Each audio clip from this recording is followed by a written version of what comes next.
Alright, I'm going to go ahead and get started here.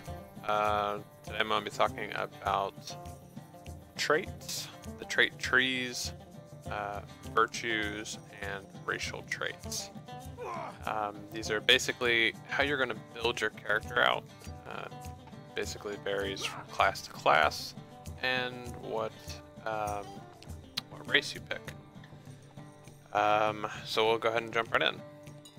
Easy way to open this is just by hitting J on your keyboard, and this is going to pull up your trait panel. Now I am on my champion. He is level 100, so I actually have a lot of my traits unlocked. These are populated on the odd levels. Starting at level 10, I think, is when you start unlocking that ability, though.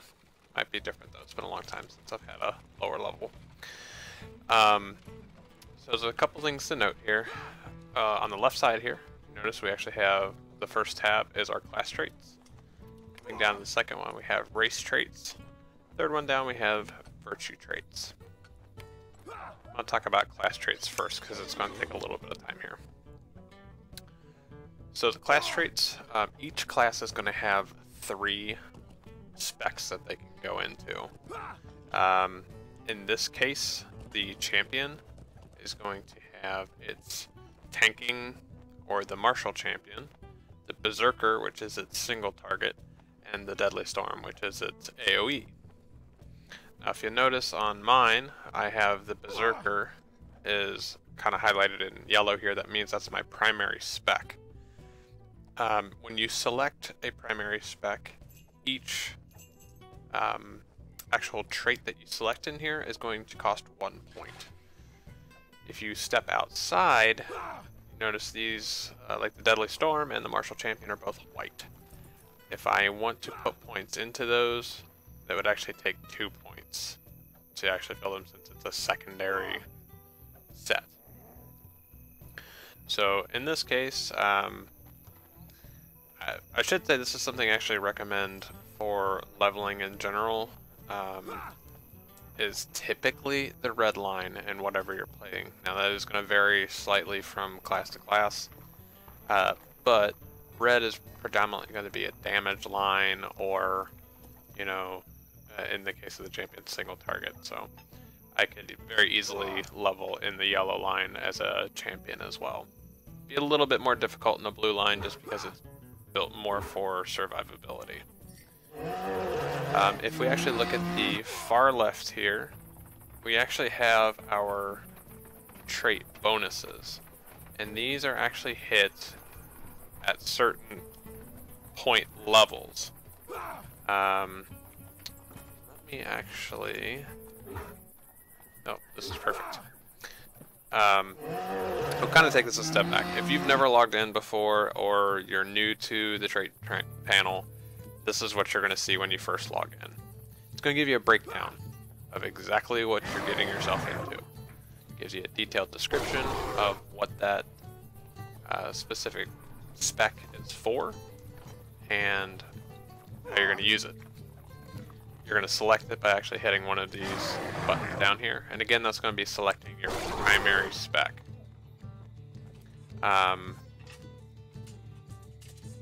Let's see here. Perfect. So if I actually hover over one of these icons and I get the tooltip, it says I need 5 more ranks earned in the whole tree. So I have to put 5 points into the tree to get this bonus. Next one down is going to be 10, 15, 20, 25, 30, 35. I'm going to slide back up to my primary spec here. So if I have... So you're going to notice I have 68 points spent. 35 points gets you your full set bonus. 35 points is not going to get you all the way down here, though. So it's going to take you a little while to kind of build your class out however you want. But notice, when you have 68 points, you're going to be able to fill out your primary spec pretty much almost all the way if you want to, and then dabble into the other ones. Now, for anybody playing a champion, the reason I do it the way I have it set up here is because I actually have a single target set up, and I have an AoE set up. I also have corresponding legendaries that go with those. So I swap out my traits, and I swap out my weapons. Let's swap back over here for a minute. You're gonna notice that I actually don't have my entire red line filled out. And that's because there's traits in here that, quite frankly, I just don't use. For example, having ire. I'm not doing a whole lot of raiding at this point, so there's not a whole lot of need for me to have. I will put hamstring in. I will actually respec for that when I'm out in PvP. But this is a PvE single target. I don't need hamstring. Now if I put all the points into it, you'll notice on that tooltip it does actually give me a 2.2 second knockdown if I rank it up all the way. Nice, but my version of CC as a champion is killing something as fast as I can. It can't fight back if it's dead. So, you'll notice too that the bonuses that you get, in my opinion, they do get better as you get further down, which is kind of nice. The other thing I want to talk about is that you do actually have multiple specs, and you can use mithril coins to add pretty much as many of these as you want. It's kind of expensive, but on my champion, since it is my main, I did want to use all 3 specs. I probably will add an additional one in for specifically PvP, but I haven't done it yet. I've actually never used the search function. What does this actually do here? Cool. So if you're looking for something in specific, it will highlight it with those little glowing boxes. Sweet.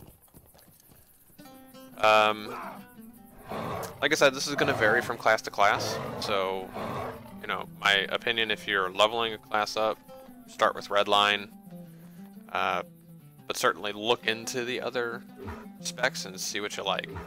I will go ahead and say that I have heard a lot of negative feedback around the trait trees. A lot of other games do it. WoW used to do it. Star Wars does it. Some other games that I've played have done it. I actually personally like the trait trees. I did not like the old system of just throwing a bunch of random bullshit traits in there and saying, here you go. People argue that, oh, that was what made our classes unique. Sure. Okay. You can still spec this out however you want, though. You don't have to go all the way down and get capstones here. You don't have to do that. There's nothing, you know, that's saying to be the best champion I have to go all the way down this tree and then start going into other ones. I've never tried.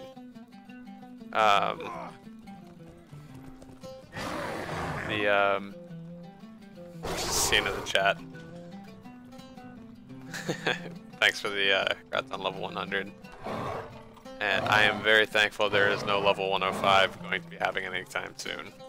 I was not looking for that, and I think 105 is kind of a dumb number. That's just me personally, though. But yeah, I actually like the trait trees because I can specifically lock in specific sets for myself. And honestly, there's a lot more to it than just, oh, here's this one, you know, like the old system you could put 7 out of 22 or 23 virtues in. Great. I really want that one for the specific circumstance. So now I have to hop out of an instance, go find a bard, switch out that one thing to get that one setup that I wanted. Now the argument for this setup is, you know, if I want this particular trait that I have highlighted right here with the tooltip up, I can't get that unless I go into the martial champion. You know what? I am willing to sacrifice that to have a clear-cut role. I know that I am spec'd as a single target machine right now. I have a little bit dabbled into AoE, so I can do a little extra damage in AoE, but You know what? If I go into a raid right now and we're doing a single boss fight, you better believe I'm going to be redline, single target, and then I'm going to hit really hard. If we got something where I need to go in and pull a lot of stuff at one time and burn it down fast, I'm going to just pop in. I'm going to hit J. Close this out. I'm going to hit J. I'm just going to hit my tab 2, which is my AoE. And I'm done. I'm ready to roll. I swap out my weapons. We're good to go. If you also notice, if you look at my skill bar down here at the bottom, when I actually switch back to my single target, my skill arrangement actually moves. This did not work when this first came out, and it was highly annoying because you would actually put everything, you know, you'd make your bars how you wanted them, and then you'd switch specs, and it was broken. They did fix this, so now it's actually pretty fantastic. There's people complaining that there's no faster way to switch specs. I'm like, geez, you hit J and you go. Not that big of a deal. Anyway,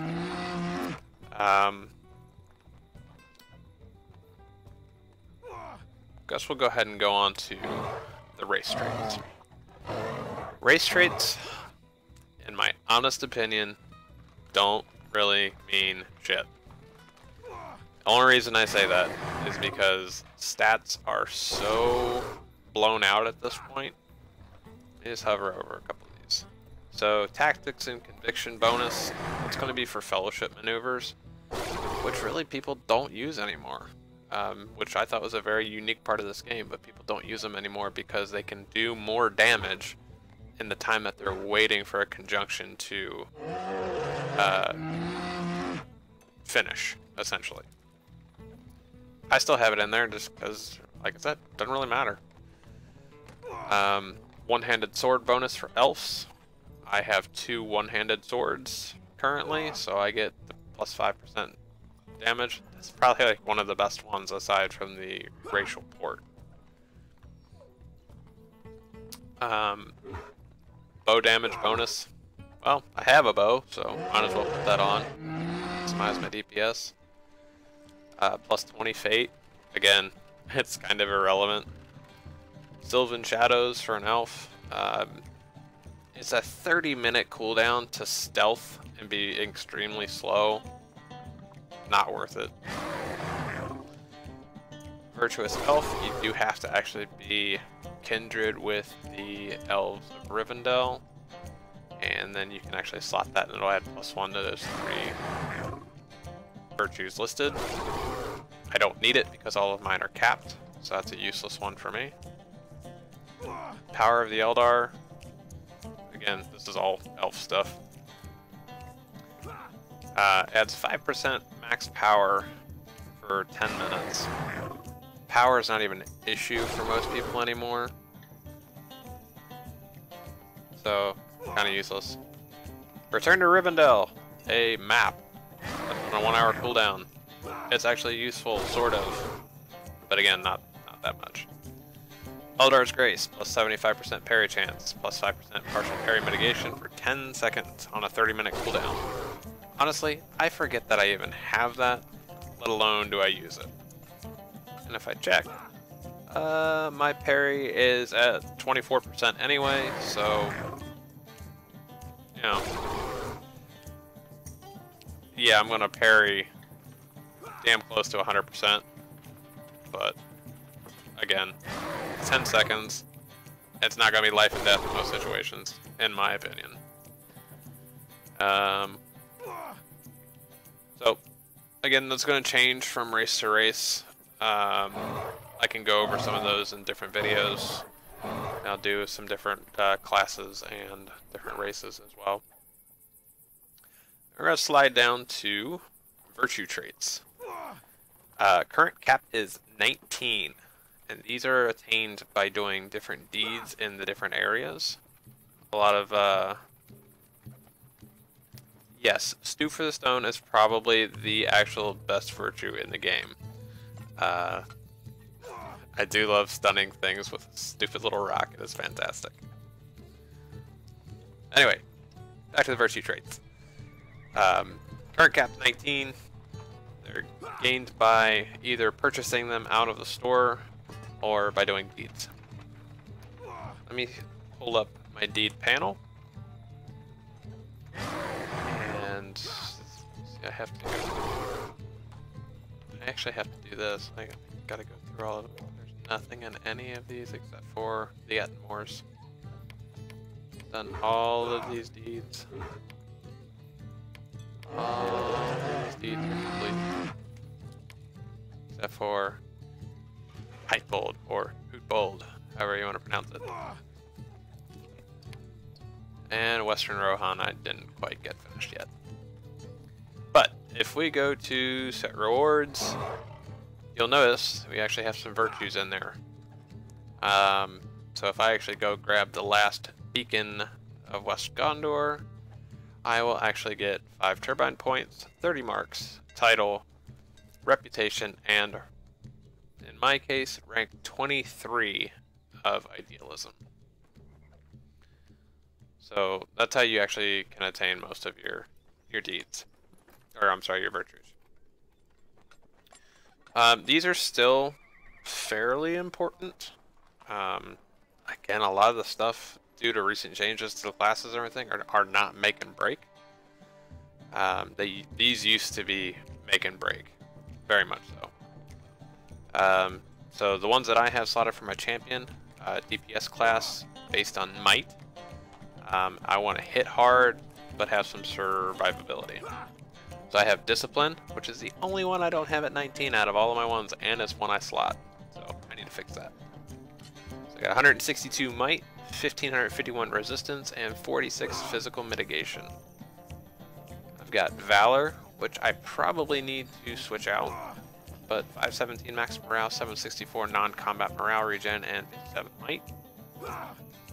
We've got fortitude, which has some might, non-combat morale regen, and resistance.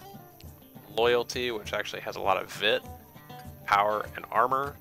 And zeal, which has some morale, mitigation, and armor value. There's a comment in the chat right now that says, I just wish they would modernize and streamline the deeds interface.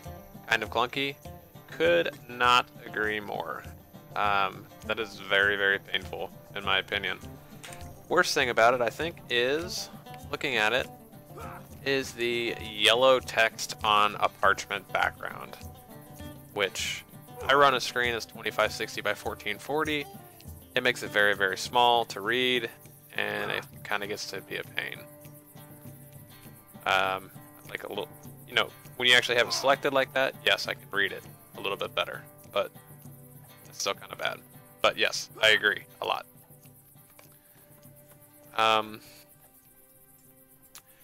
One of the cool things that actually happened with the switching over to the trait trees instead of the old system was that you no longer have to visit a bard at all. You can actually swap any of these things out at any given time as long as you are not in combat. So if I want to put in innocence here instead of zeal, good, I'm already switched. Which I actually said that years and years ago. If I accomplished all of these things, I'd actually take it a step further. If I accomplished all these things, I should be able to use them at any given time, which now I can. But I kind of feel like if I put in all this work, I think all of this stuff should just be built into my character. It shouldn't be a slotted thing. It's just, we have all of these virtues. I've completed all of these things. I should just be able to, that should just be me now. I should have rank 19 everything, aside from discipline. But, yeah. If you also notice on these, if you're below 19 on one of them, like all of these are not, then I'll get to the one.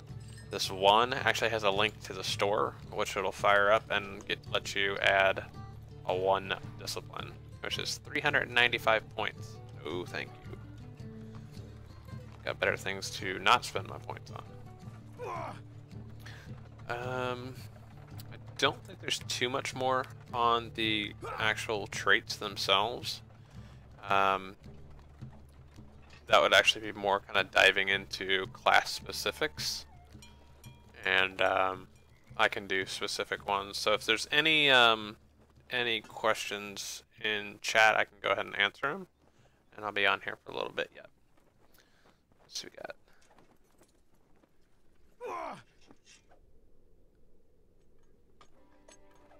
So the Rivendell milestone is useful for picking up strategic quick travel locations. Yes. So a couple things with the travel, just kind of a little bit of a segue. If you notice on my champion, I actually have all my travel skills kind of across my top bar here. So my personal house, my kinship house. I make it a point, if there is a return to skill, I go get it. What I mean by that is, like, return to Galtrev. I'm in Galtrev right now.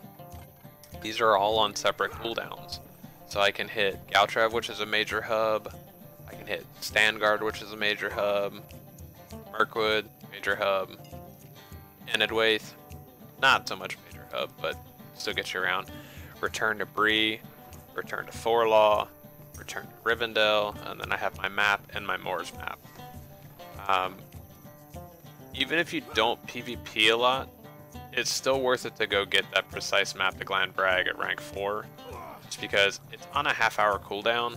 It gets you to the Moors, and then you can go to the 4 major capitals, and then you're good to go from there.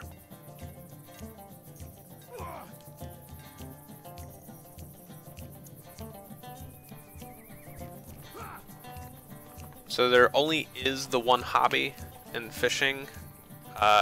Really, it's just titles and trophies. There's no added benefit. It can make it a little easier on some quests. You know, if you actually have to go catch something, you're less likely to pull up weeds. But again, that's kind of one of those things that's a little irrelevant. It's truly that. It's a hobby.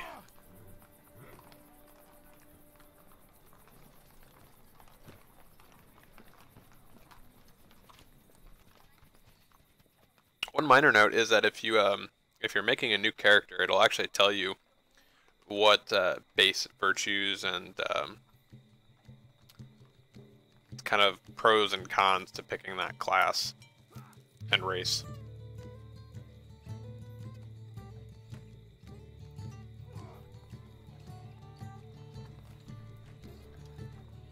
From Rivendell, you can go to Moria in 1 or 2 clicks. It may take an hour to get there, but still. Yeah. Yeah, if you got the swift travel, you're good.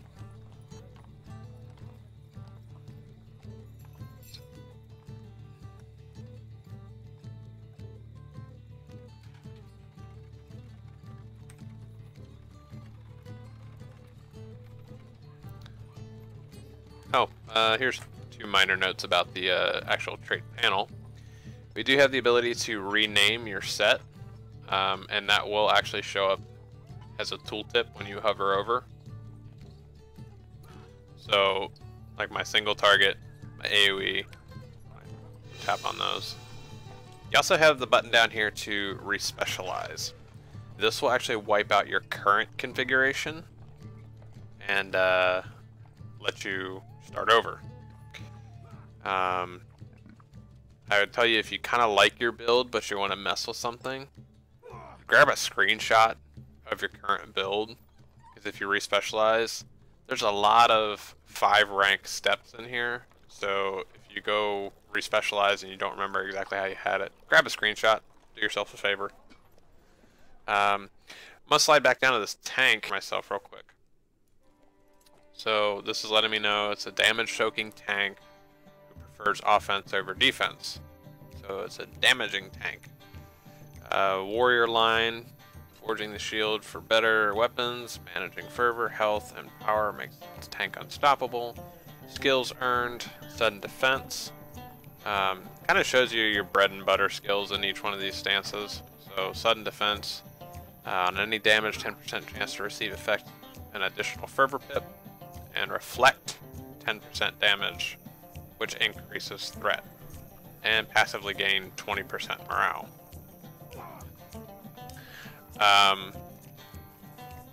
Give you an idea on this. On my champ as a tank, me and 3 of my friends went into Heligrad, into Zadru, Spiderwing. We had, let's see, we had a Runekeeper that was spec'd Lightning. My champion spanked Tank. We had a Berg traded into Quiet Knife, and we had a Minstrel spec'd into Warrior Scald, so Redline. Or, I'm sorry, I think the Runekeeper was spec'd Healing. We actually were able to complete that 12-man with 4 people with my champ tank. This right here, the sudden defense, is money. The reflect and increasing threat. So if I go in and I AoE something and it starts attacking me and it starts hitting me and it starts reflecting and increasing threat, you pretty much got a lockdown. It's pretty sweet. Alright, so I'm going to show you what actually happens when we start a trait tree though. So I'm going to actually sit spec 1. Okay, so I have 68 points to put into my tree. Now that's actually more points than I had the last time I did the Martial Champion, so this might actually take me a minute to kind of figure out what I'm going to do. Obviously I want to, if I actually want to fill out this, I need to actually get 35 points into this tree, and then I can start putting stuff into the others. Unless I want my capstones, which are going to be unbreakable, which is a... hell yes, I do. Alright, so let's see. Second wind, yes, I definitely want. And you'll notice as I add points, these little lanes open up.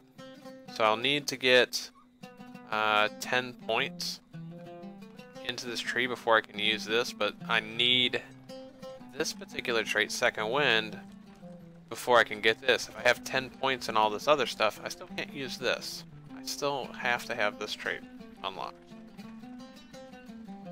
So what I'm going to do is aggressive exchange all the way down. What I tend to do, I'm going to actually detach this tooltip. You can actually press H anytime there is a tooltip up and it will detach, so you can actually drag that around. So if you're wanting to do a comparison of things, you can add, I think, let's see, it used to be a maximum, which doesn't really look like there is too much anymore, which is pretty cool. Anyway, but what I will tend to do is look at whatever the highest rank is and see if it's worth it for me to get in there or not. So in this case, rank 5 of aggressive exchange is a debuff. See, blade wall debuffs enemy damage. Minus 8% additional aggressive exchange damage debuff. So by default,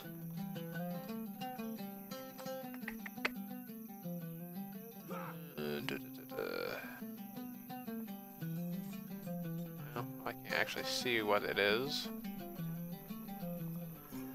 But anyway, I'll go ahead and put those in. Alright, so I actually have 5 points in, so now my first bonus on the side is lit up. That means that I have acquired it. So I just got myself Glory, which reduces damage per point of fervor. Reduces damage taken by 2% per fervor tip. So I get 5 tips, so I can actually get that up to 10%. Pretty cool.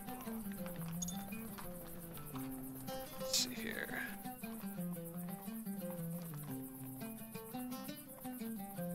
So there's a comment in chat that says, I always focus on morale, power, in combat. Let's see. Morale, power, in combat morale, and in combat power. I slightly disagree. And the only reason I say that is I build out my class based on its primary stat. Because that's how... It's kind of like a pyramid a little bit. So my class...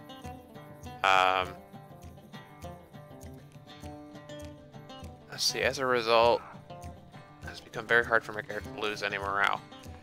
While that's great, it can be a little bit more difficult to kill things. If you go more leaning towards the survivability aspect, you will sacrifice the offensive capabilities. And that's true for anything that you do, is if you lean one way or the other, you're gonna, you know, slide. My champion, when he is in Berserker, is a glass cannon. He hits really, really, really hard, but he does take some damage. And I'm fine with that because I can blow stuff up really, really fast. And if you're using Horn of Gondor, you're using Fight On, you're using if you're actually playing your class well, it doesn't really matter too much. Let me keep building this out here. What we got here? Tactical mitigation. Off tanking. Yeah, I want some tactical. Horn of the Champions. Area of effect that reduces enemy damage for a short duration. Sure, sounds fun.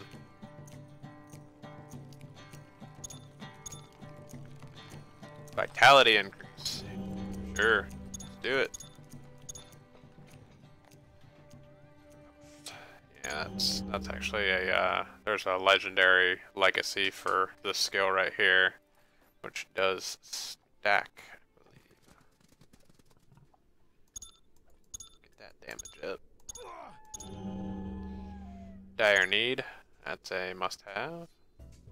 I'll get that Dire Need heal up to 100%. Quick with the blade. Here, fighting technique allows you to take better advantage of an enemy regardless of their health. That's cool, it gives me an extra hit. Now notice, I have a couple of these all the way down at the bottom. I have a couple of virtues that are grayed out, but they don't have these little lanes on them. So I can still get all the way down to the bottom. I just haven't. These right here are connected. So I need to do. Where actually is that? Unstable. Great defense. Increase rank 5.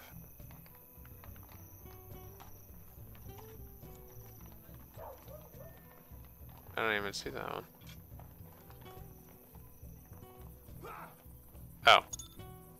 This particular one goes both ways. Alright. So, let's just go ahead and crank this guy up. So, I actually like most of these. Okay, so I've actually filled out every single virtue in this panel, and I still have 15 points left. So I'm going to actually add in some offense here. So I'm going to add in some brutal strikes.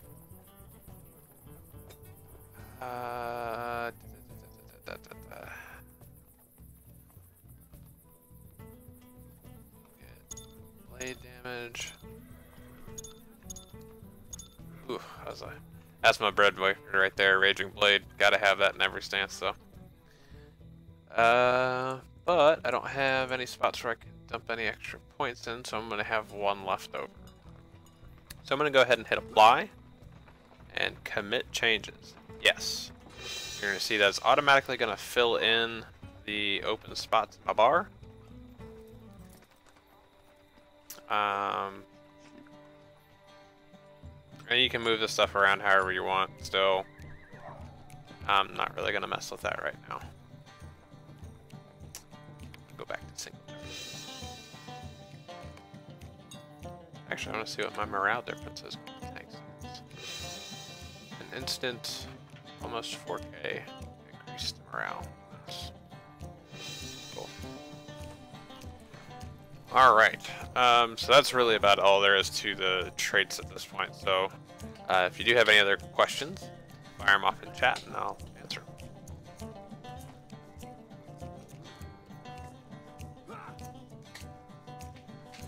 Yeah, when you survive longer, you will kill more. Sure.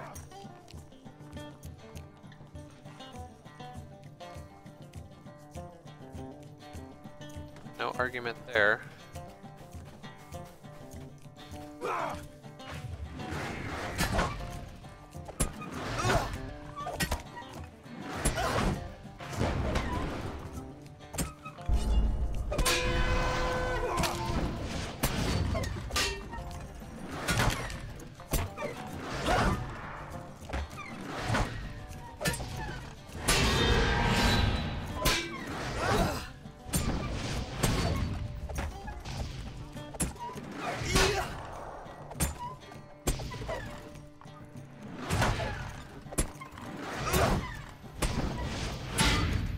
Yeah, I agree. All the damage and might and damage reducing will come by itself.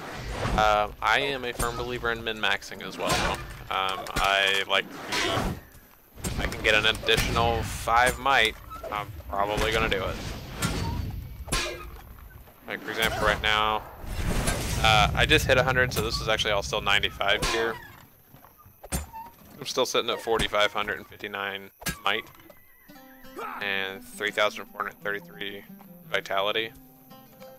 That puts me at 16k health on a champion. That's plenty good.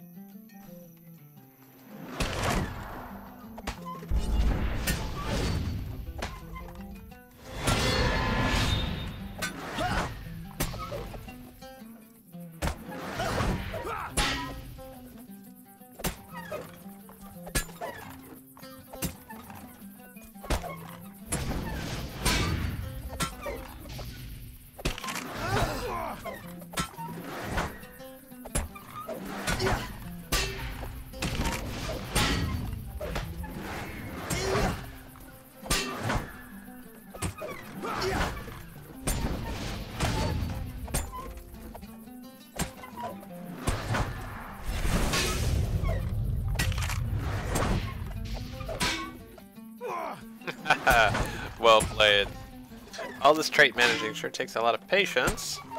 Have enough determination. I'm sure you'll have honor your class.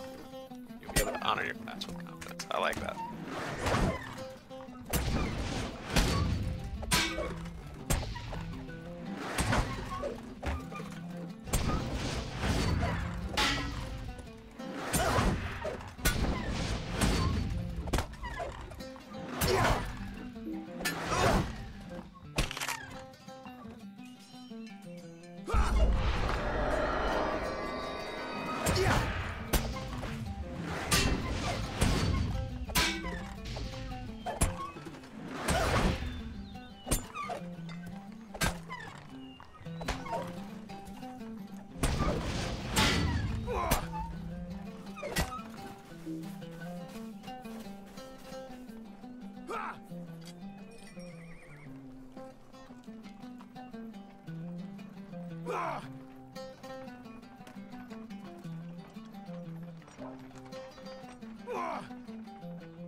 This is something that was kind of mentioned before.